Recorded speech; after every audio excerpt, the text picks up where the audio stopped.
Number 3, join SAG, the Screen Actors Guild. This is a big one, and I encourage you to look further into this because there's so many different layers to this. If you get a chance to do any sort of acting work, you will notice that there are different kinds of projects. It will usually say union or non-union. If you're not part of the actors union, you're already limited in the kinds of projects that you can participate in. There are also a lot of different benefits to joining the union. First of all, you get better pay for doing the same thing, you will have access to a healthcare plan, and you will have access to more serious auditions. In short, it is hard to be taken seriously as an actor if you're not part of SAG.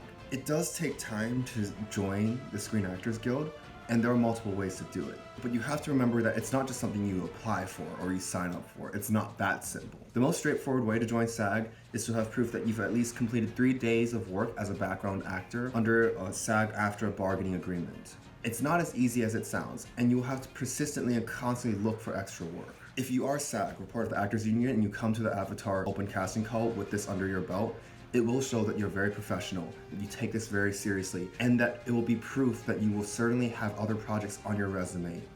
Number 4, stay in good shape. A lot of people seem to have this misconception that we don't have to worry about stunts or being in good shape or martial arts because if we do get casted, the show will provide personal trainers and provide some sort of boot camp for us to learn all the skills we need.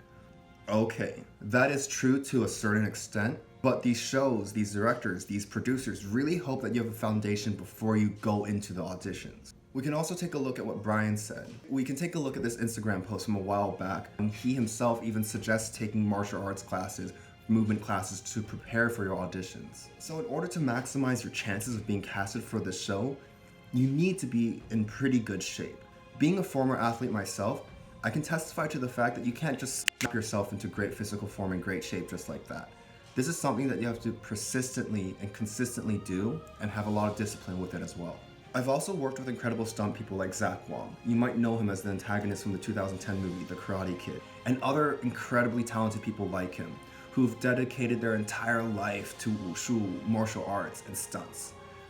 This is just not something that you can learn in a short amount of time. So if you expect that you can learn martial arts or wushu or stunts in a 1-month boot camp, that's a very unrealistic expectation. Someone might ask, well, what about stunt doubles? Won't they provide stunt doubles for the principal cast?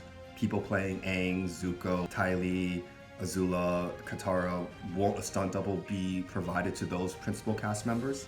Yes, that's also true. Actors generally won't be doing the really dangerous stuff like jumping off of buildings, setting themselves on fire, using wires, flying around on wires, that sort of thing. But the first couple of actions and movements in a scene is still usually done by the principal actor themselves, and then the stunt double is kind of brought in. So from an editing and directing point of view, it's just much easier and smoother if the principal cast member has some sort of foundation with these movements. I should also add that if you want to be a part of the film industry, you should really try to understand stunts a little bit because stunts action is a part of almost every major movie. It also just provides insight into other kinds of art forms and it makes you overall a better performer. It is really clear that the characters in the universe of Avatar, The Last Airbender, are these incredibly, amazingly talented individuals that can do all sorts of outstanding movements. I am not saying that you need to go into the open casting call as an Olympic gymnast or a world champion in some sort of martial art. Being in good shape, looking good, looking like you're in good shape, will maximize your chances for being casted in this incredibly amazing show.